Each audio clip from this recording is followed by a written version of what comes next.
This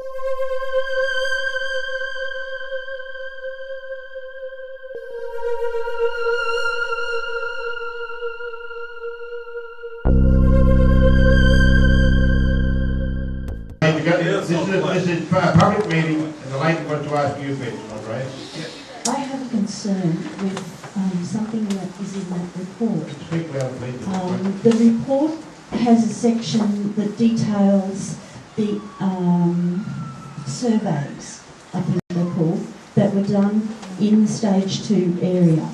Now, in that report, I went through it because I have walked Stage 2 area quite a lot. I live down in Stage 1, and I like bushwalking, and I've walked a lot in that area.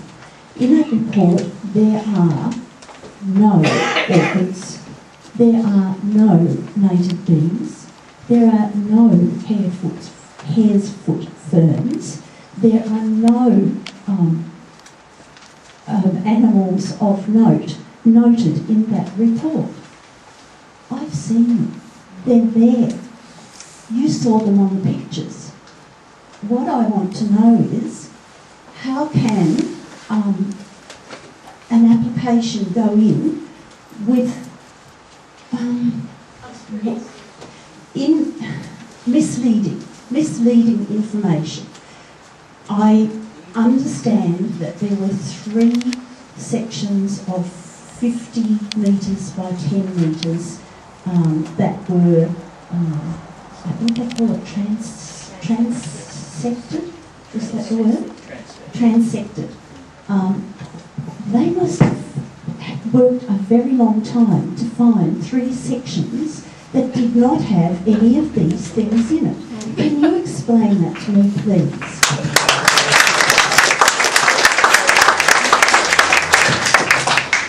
In relation to that, first of all, there's a lot of Golders who did that report, did a lot of work on that EPA had done, National Parks and Wildlife, etc., through that area before they started work on it. So certainly they didn't go over every section of the entire area, but it was agreed that the areas that they would do were the areas where there was considered to be the highest conservation values. It was done with EPA support and with the National Parks and Wildlife. Now, if they've got different opinions, that's fine, and they will take those into account when they're assessing that report.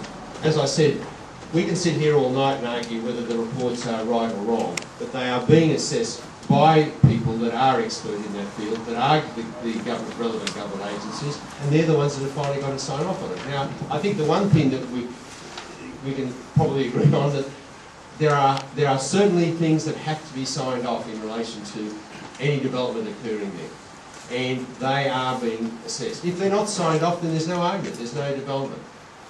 But it is not a case of we would like to see it all national park or we would like to see it recreational area.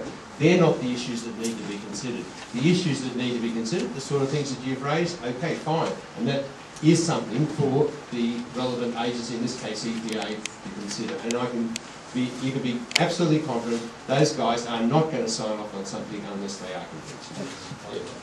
Thank you, Mr. Watson. Very good. Yeah, look, it really needs to be taken on board here that the reports are seriously defective across a whole range of issues. The economic needs study doesn't even look one iota at the impact on the existing part of town. It adds up a whole lot of numbers about what will be built in the new place. No methodology put forward as to where those numbers come from. They're just there and they look great and big and wonderful. The issue about a biofilter for the sand. No methodology. There's no report on what was, as a test indication, trickled in and what was trickled out at the bottom. It's just an idea put on paper. The fire report was subject, the one that's was there last November, was written on 1.5 pages of paper, subject to a phone call by the first paragraph's inclination of it. The terrible fact of the matter is that development's been racing through South East Queensland in a phenomenal proportion, and it hasn't been paying a dividend to the bureaucracies and resourcing them to deal with all these issues.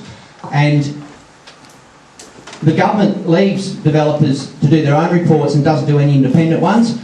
Noosa has got a wonderful situation where if you have an application outside the planning scheme, they charge triple the application fee to fund the development of community independent reports on key issues. Now that's a very rare situation, and that should be done more widely.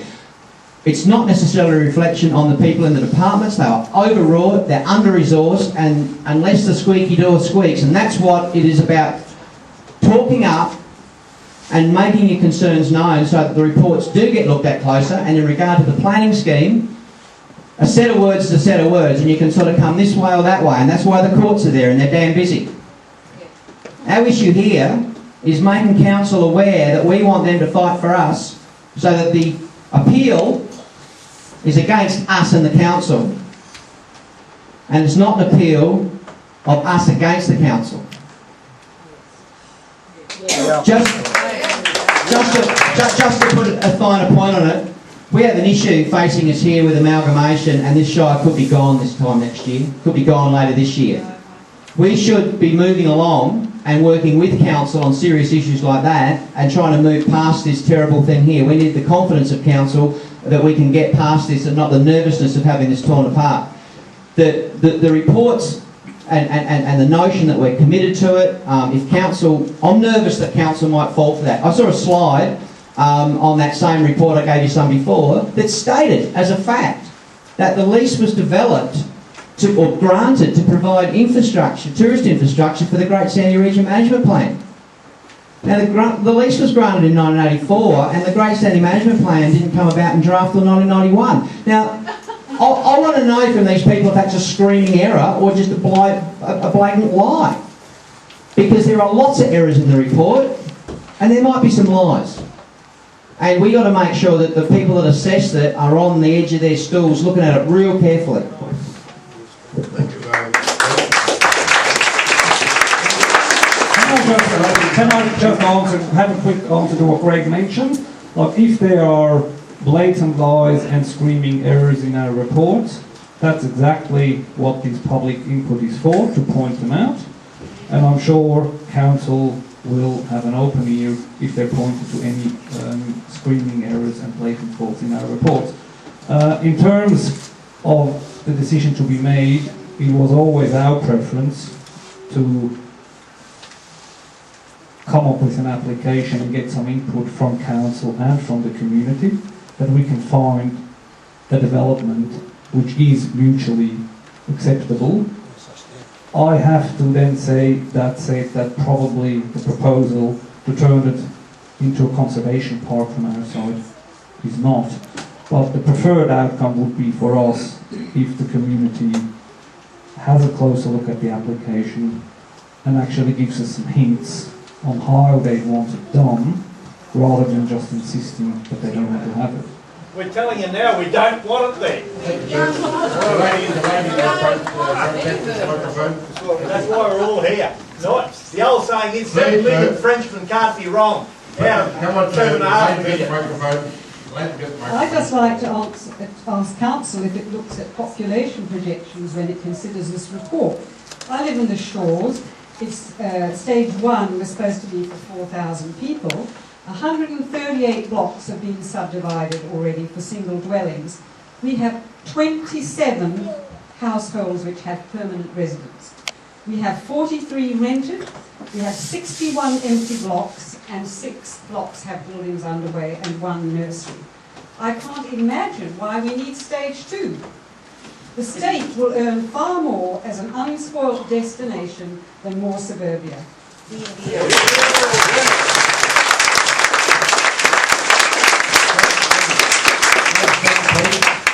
Lady, thank you. I think we can all argue both sides of the conversation all night, but we have, as a community, a legally, moral and ethical obligation to keep one of the most pristine parts of our country exactly as it is, with no development.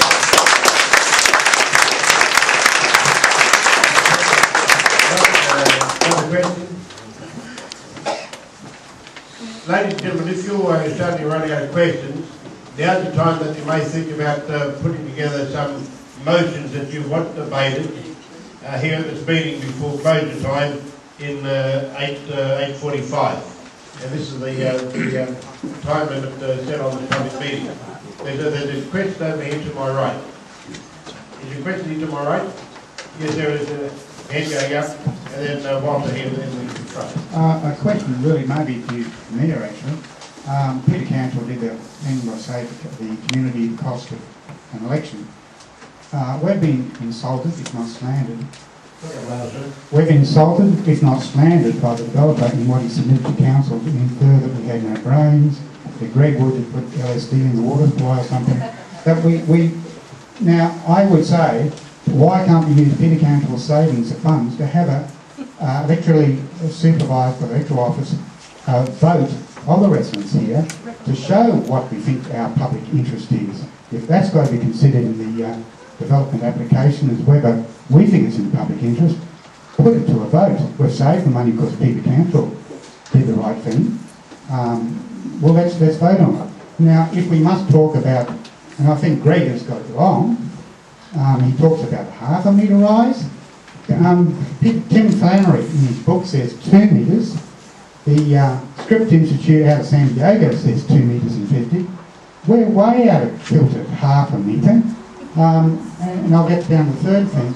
Andre's other submission, which I really found hilarious, was to the council, all inhabitable rooms will be established above council's adopted flood level of 4.5 AHD. This level includes consideration of storm surges. This floor level is 1.75 metres higher than the Rainbow Beach Township floor level of 2.75 metres AHD. Now, I've got the contour maps here. I've looked at it all. If I was to believe this, and the Rainbow Beach Township is approximately 15 metres, down there the development is 4, that is about, my maths, 11 difference. Are we to say that Ruth is sitting on her floor level? Let's see, that's 12.75 metres underground. Ruth would be very interested in this. Or otherwise, is the development going to start 4 levels up in height? Which way around is it? I mean, that's the factual thing that's submitted to council. It's an insult to council and the ratepayers. But getting back to the first part, why can't we have a vote? A real, genuine vote. They've said we've flagrantly cooked the books. Why can't we have a vote? Put it to the test, see whether people think it's in the public interest, see whether they think the community of interest is going to be better served. And then the council will certainly know, one way or the other. But at this stage, we've been insulted. Thank you.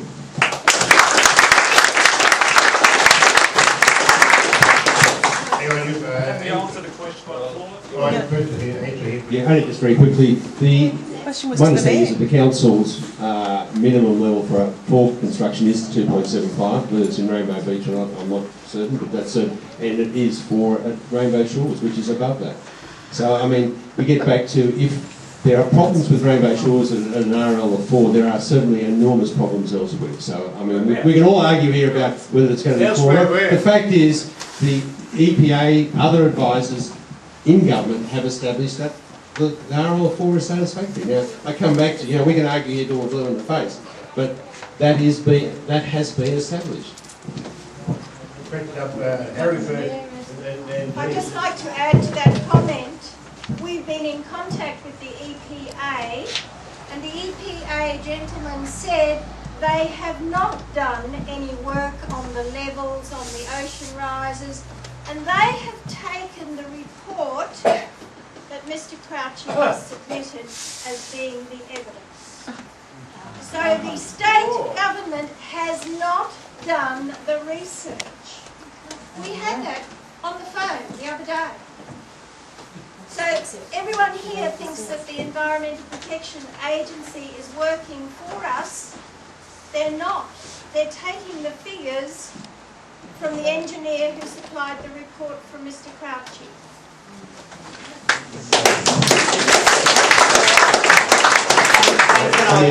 Can I add that the report was done by a group that is not a coastal mechanics specialist? First of all, just to make it clear, I did not do the report. However, I can assure you EPA would not sign off on something unless they were confident in terms of the accuracy of the information. I mean, you can... Just simply, those guys are not going to stick to anything. It's just going to happen. Questions by Harry? And then Hank, Fiona, and then Wally. Please, Harry. I would like to point out what happens when developers are allowed to run amok.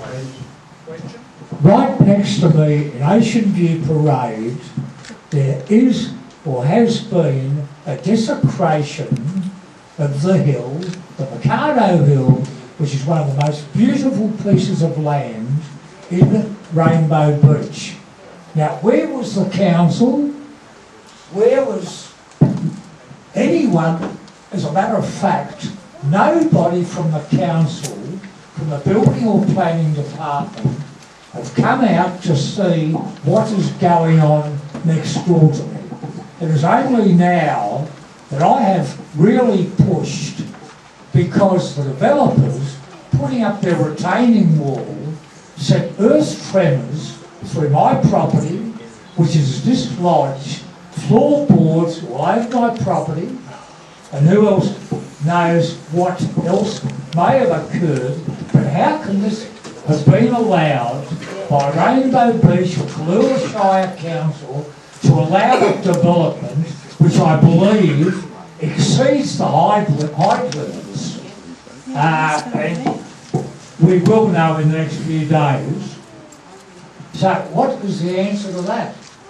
Harry, can I just add to that? Well, I think a classic of council approval, or DA approval, is when you come into town. I've been through on the left-hand side. On the left-hand side, that's the new Cherry Venture. No one will ever buy that because it will cost them $2 million to rectify before they start. And that's a classic approval. Now, I brought that up. We have a lady with the microphone. We have Fiona, hang on please. We have a lady with the microphone, please. Fiona. Okay, I've got a question for Bob, and it's a question about the integrity of your so-called expert reports. Did you produce this? For those people who haven't seen it yet, it's a presentation that was given to council, comments on campaign by Greg Woods. And down the bottom, it says Andreas Crouchy and Bob Minikin. I take it you're Bob Minikin, thank you. Are you saying that everything in here is correct? All of the things that you have put in here are correct? To the best of my knowledge, yes. Did you get paid to produce this?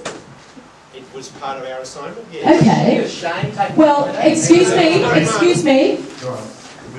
The very front page, you haven't even spelled his name right. Now, you can't get that accurate. How can we believe anything that's in here? You have questioned, you've raised these issues that Greg is supposed to have misled everybody on, and you don't answer them. Your responses are just absolute gobbledygook. And if I was getting paid, I wish I could get paid to print absolute bullshit like this.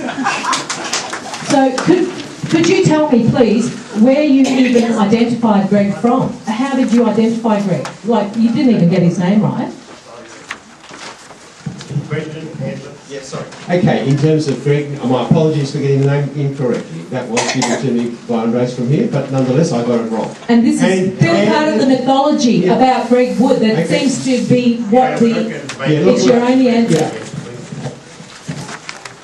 I mean, that's about, if the information in there is incorrect, then I stand corrected. But I do not, other than obviously getting Greg's name incorrect, I don't believe it is.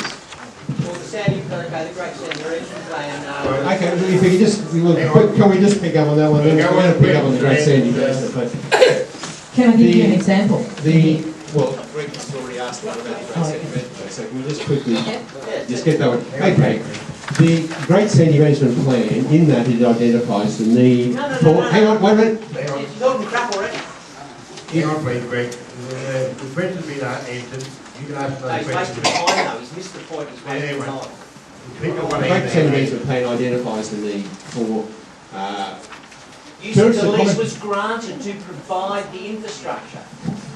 When the lease was granted, one of the reasons for the granting of the lease was to allow development, the tourist development, to support the Fraser Island and Mahula Park areas, which then became part of and was recognised in the Great Sandy Management Plan. And in that Great Sandy, hang on, wait a minute, bearing in mind, this is a PowerPoint presentation, it's notes that were spoken to. They were used there as prompts to speak, to do the presentation to the council. And the Great Sandy Management Plan, I'll probably dig up a copy of it there, specifically states that the Inskip Peninsula is to be developed to provide that tourist infrastructure. If people are going to be able to appreciate the beauties of this area, there is a need for tourist infrastructure. And build units. The streets. Whether we're going to come back to this, the decision was made when the development lease was issued that would be the area that would be developed. Now we can talk about governments changing it and councils changing, etc. But the agreements were made. Could I just ask? The question, ladies and gentlemen. We used to believe that it was flat. Ladies and gentlemen, Common Sense has given me an agenda for here, so very, very shortly we're going to go into the resolution section of this public meeting. I'm going to hear the question by the lady on my left, and then we get the answer, and then we go into resolutions. Well, you can be the last question, sir. I'm sorry. Could I just ask, in relation to the form that Fiona was holding up, before you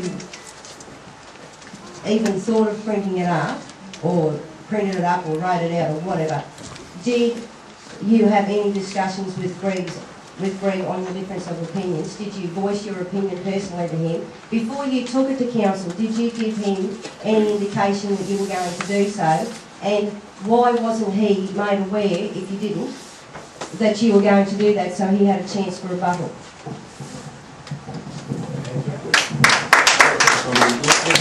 My understanding is that Andre has given to Greg a very open invitation to go through all the documentation, to go through this matter, to discuss it at any point in time. No, I'm not talking about Yeah, that is correct. There was an open invitation to go through this, which was not taken up. So I think, it's a two-way street. There's been a... No, hang on. Were you given the opportunity to have the matters discussed personally? Did Andreas ask you that, give you that opportunity? I think there's a large difference between talking about... There's a categorically large difference between talking about technical issues and fundamental things and what is basically defamatory and slanderous attack and assumptions about what someone's doing and what they're meaning to do. There's a vast difference. All right, thank you, Robert.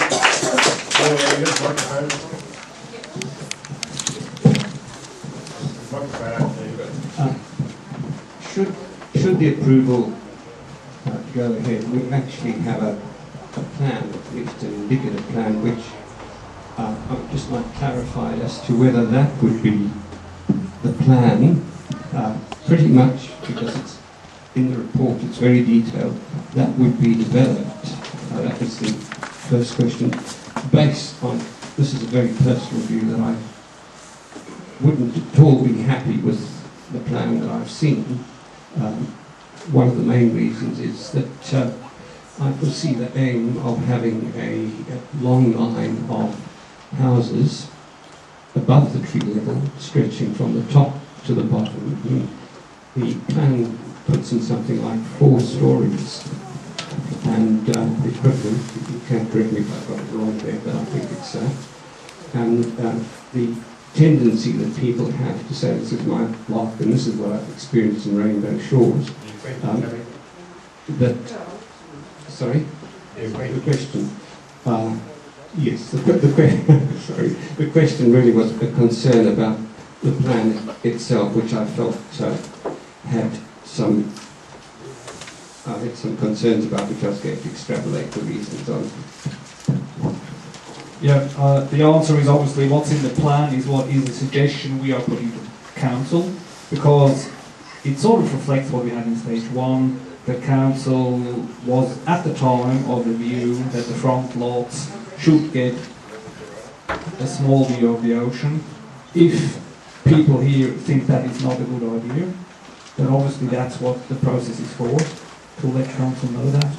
And in these matters, some people ignore that and just cut down trees anyway. That's right, especially even when Rainbow Short stage one. what we've done, and I think we take that very serious. My father and myself have spent many hours arguing with people to do the right thing, and that's not always successful. So what we've done is we have actually written in these vegetation protection provisions into the town plan, which would mean that if people, it would be forbidden in the town plan, not in a contract between Rainbow Shores and the landowner, to cut down this vegetation. And additionally to that, we would survey every single lot to identify old growth trees. So even if somebody would break the law in the town plan, it would still have to be refused to build any sort of structure in this area, because we did recognise that the covenants in stage one were they achieved a lot, but they weren't watertight. But that was the only instrument we had at the time. Now the law has evolved and we can actually inscribe these things on the title so that they will pass on from one buyer to the other. Andreas, if you abided by your rules, you wouldn't build a house on that place. If you abided by your rules and conserved what's there, there'd be no houses there, there'd be no units there, there'd be no streets there, it'd be left the way it is, for all of us to enjoy. All right, the lady with the microphone, and that'll be the last question, ladies and gentlemen, and then we'll go into the resolution, the motion section of this general meeting. And I'm sure that some of you will have prepared resolutions, and if you haven't got them written out already, could you please take the time so we can have them read out to expedite this meeting, and could you have your motions prepared, and then we'll proceed from there. Yes, young lady.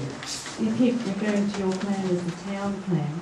What my concern is, and can you please respond, we are concerned that this will split our town. There'll be a separate commercial area up there, and we don't want that. We want our town to be one nucleus. It's a way of keeping things, stopping weed eradication from getting away, keeping everything in one place, like a village. It's nice. Everything can walk. We can walk to everybody's house. Can you respond to that? Like, how is this going to keep it as our town plan? Like the town plan, and not your town plan, which is obviously separate to us. Well, I believe if we look at stage one, I don't look at stage one as being my town or my town plan. I think stage one is great. And in terms of this vegetation buffer between stage one and stage two, was not of our choice. That was forced upon us by the state government. We have made it clear to the state government that once we get town planning approval from council, our lease requires us to approach state government and get them to sign off on what you call an overall design plan. If the state should then approach us to move closer to town, we wouldn't have an issue with relodging an application and doing that. At the moment, since the Crown is the owner, between the strip of land, between stage one and stage two, we cannot apply for development closer to town. But Ladies and gentlemen, are there any resolutions coming forward now? I can start off with mine, is that all right? Well, it's a general meeting, public meeting, so you have a motion to put forward? Yes, I'll... this is written down? No, I'll try to make it up as I go along. I would... Yeah, well, the young lady go to describe this. Please take the place. I would like to encourage the council to assess the application for its compliance with the relevant policies and decide the matter on planning grounds.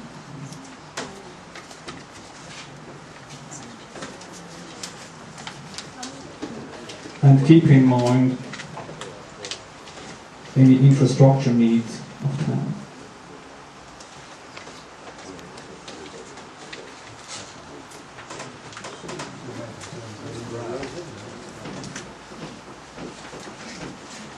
Have we got a seconder for that? Hang on. Oh, sorry, thought he finished. I think it's Can you say that? Hand raised. Is that it? Yeah, that's it. Can you read that out again? Yes. Andreas would like to encourage the council to assess the application for its compliance with the relevant policies and decide the matter on legal grounds and keep in mind sorry.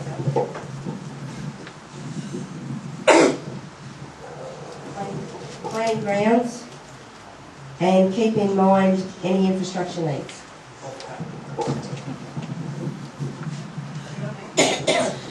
Has everybody heard that motion? Hang on, I'll just a minute. Has everybody heard that motion? Is there a second to that motion, please? What we have a all right, we have a second to the motion. You want a second to your motion, please, Andreas? No, it's sort of just, I think that is the appropriate process to do, and I would like to continue to follow down that process, and anything else I would see as kind of destructive, because we want to address the issues there, but we are in a situation which we only can address the issues which are put to us by law, and I think it would be appropriate if that would be recognised. Thank you. Speaker against the motion, I think Mr. Wall has indicated. Against the motion. Mr. Chairman, I wish to move an amendment that you strike or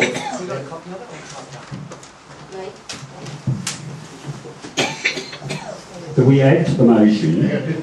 Yeah, okay. We're going to type the motion on the screen. You may have to do it in 14 font.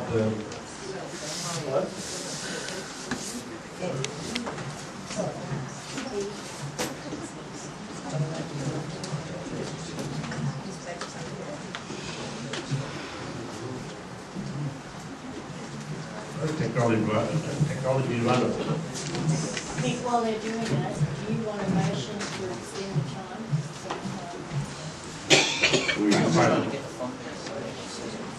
I'll ask the people generally, I'll ask the people if they want to extend.